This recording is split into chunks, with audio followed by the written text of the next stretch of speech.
Hey, the Grande Live is your Newsish Roundup, brought to you by Grande Hospital, Northwest Furniture and Mattress, Anything2Digital.com, and EONI. The LeGrand Farmers Market opened its doors last Saturday. Now, if you haven't been to the farmers market, it's a blast of fun, fruit, and local musicians available for the whole family to enjoy. There's handcrafted jewelry, clothing, and even handmade soap for you to peruse, buy, and use. And this week, I got the opportunity to sit down with several members of the Farmers Market Planning Committee and chat with them about why you should head down to the market and buy local. It brings the community together. It supports all our local farmers. It helps us preserve our local farmland. We love that. I just love the rural lifestyle that we have here. It lets local people try their hand at starting a business maybe. Like, for example, we've had a young family start a soap business because they started here at the farmers market and now they have a storefront. So things like that. It's just a nice way for people to kind of try things. Here in LeGrand, we're now seeing stores shutting down, which is the result of shopping big box and shopping online. The online shopping is even shutting down some of the big box stores. So what chance do small businesses have in the face of that when even big businesses are pulling out? It's a scary trend, but it takes a grassroots effort from people in town to decide, yes, I'm willing to make a little more effort than sitting in front of my screen and clicking to get the things I want. I'm willing to pay perhaps a little more on the price point to get something that's quality made in a local setting that helps my neighbor, and then my neighbor is going to turn around and invest their money back into the community as well. Yeah, I think farming is actually sort of a dwindling lifestyle. When you look at the age of farmers, like the average age of farmers now, it's high. I don't have exact numbers, but it's 50s or 60s or something like that. And so just having a way for farms to make a living, I think is really important because that's a skill that I'm worried about dying out. Now, the farmers market is open Saturdays from 9 a.m. to noon and Tuesdays 3:30 p.m. to 6 p.m. at Mac Square. If you're interested in knowing more about the market, they can be visited at this website. So gird your loins and break out your baskets, everyone. Farmers Market is open for the season. This title story was brought to you by Northwest Furniture and Mattress, best in the Northwest. Have you ever wondered how to get things done effectively? I know as a recent postgraduate, the whole adulting thing can be a struggle sometimes, especially in the area of getting things done successfully and effectively. But that's okay, because this week, Dale Mammen, local entrepreneur and Liberty Theater Foundation lead, sat down with me and talked about his 4 Ps of project development. First is planning. It's easier to make changes on paper or in dialogue than it is to build bricks and mortars and say, hey, I wish I had. You can do the planning phase with just a pencil. And then the second part of this is patience. We all have our agendas. We want to get it done yesterday. We want it done tomorrow. There is a right time and place for each of the events, whether it's the theater restoration or travel or whatever we might be doing, there's a place. Planning, patience, perseverance. Perseverance is the key that many people who start out as an entrepreneur forget about. They get frustrated, they get discouraged, they stop. And then finally, the magic word is politics. Politics in this sense is the broad term people. Getting the people involved, whether it's the citizens of LeGrand, the state of Oregon, or nationally, but spreading this passion to make something happen to the people. And Dale's applying the 4 Ps in a big way to his current project, the Liberty Theater. The Liberty Theater is an old as dust historical theater in LeGrand that Dale and his fellows are recovering and restoring. Recently, they asked for some money in the form of a budget allocation from the city of LeGrand, but they got denied because, well, you'll have to ask the city council on that one.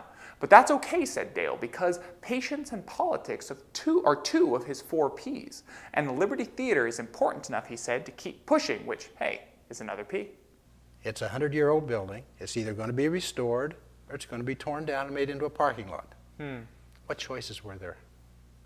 And it's an investment in downtown La Grande and in the historical district of La Grande that folks your age and older folks are looking for authenticity, something that is real. Anybody can go to Walmart and experience Walmart.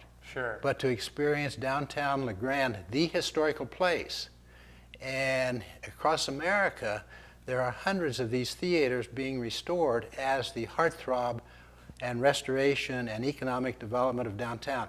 The rest of this discussion is available on our LaGrandeLive.tv Facebook page.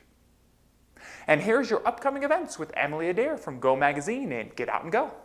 Hi, I'm Emily Adair from Go Magazine. And I'm Will Bowman from LaGrande Live, and this is Get Out and Go. Go Magazine is Northeast Oregon's calendar of events, and this week's activities include music, dance, literature, and more. To start, the Grand Ronde Symphony Orchestra will hold a concert called Showstoppers, which featured soloists selected from a recent contest. The winner of the regional category will sing selections from Mozart's Marriage of Figaro and Puccini's La Bohème. The student category contest winner will perform Concerto No. 3 for violin, and the open category winner will play Concertino for English horn. The Showstoppers concert will also include a variety of music, from Latin rock to movie soundtracks. Also in town, the LaGrande School of Ballet will perform 10 Dancing Princesses. The recital includes choreography from Don Quixote and other well-known ballets. Go Magazine also includes details about Wallowa County Farmers Market, an upcoming monster truck event, and a teen movie night. In Baker County, there are several events near Memorial Day which traditionally kick off the summer. The magazine looks at the Sumter Flea Market and steam train rides, the Meet the Pioneers event at the Oregon Trail Interpretive Center, and the Catfish Derby in Huntington. Also, in Baker City, the historic Adler House Museum opens for the season, and the Geyser Grand will host an international paranormal group for a ghost hunt. For more information, grab a copy of this week's Go Magazine, which is a product of The Observer and the Baker City Herald. Go Magazine is also distributed in businesses around town, and we're online at gonortheastoregon.com. You can follow us on Facebook, Twitter, and Instagram. For more local content, check out LaGrandeLive.tv. Thanks for tuning in to Get Out and Go. A couple other events coming up. A millionaire has been murdered, and it's your job to figure out who done it. The Baby Cakes will be hosting a murder mystery night Saturday, May 27th, 5 to 7 or 8 to 10 p.m. There will be dinner, and it will be the goal of the dinner party to figure out who exactly killed Master Big Bucks. Tickets are $19.95 for general admission and must be reserved before the event at La Baby Cakes. Also, the Grand Ronde Symphony will host its last concert of the season next Wednesday, May 31st at EOU. The theme of the concert will be Showstoppers and will feature several eye-turning musicians, including concerto Araya Lauren Guthridge, soprano Shahala Onanaya, and Hermiston High School junior Sydney Tovey. Tickets are $12 for general admission with discounts for students, seniors, and military. They can be purchased online or at Direct Music Source. Interested in more upcoming events? Well, check out LaGrandeLive.tv's community calendar. Just head to our website, click on the top link at the top right for all of your upcoming events. And here's your weekly prep sports with Ronald Bond from the Observer newspaper in Sports Spotlight. Hello, I'm Ronald Bond with the Observer and LaGrandeLive.tv, and this is your weekly high school sports spotlight. It was a very successful weekend for Northeast Oregon's track and field teams as they competed at the OSAA State Championships last weekend at Eugene's Hayward Field. As expected, the Joseph Eagles on the girls' side repeated as the Class 1A state champions.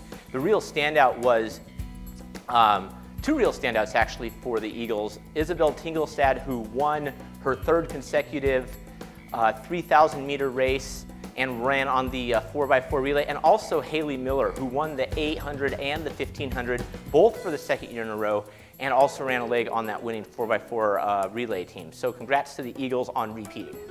It wasn't just the Joseph Eagles, however, who had success.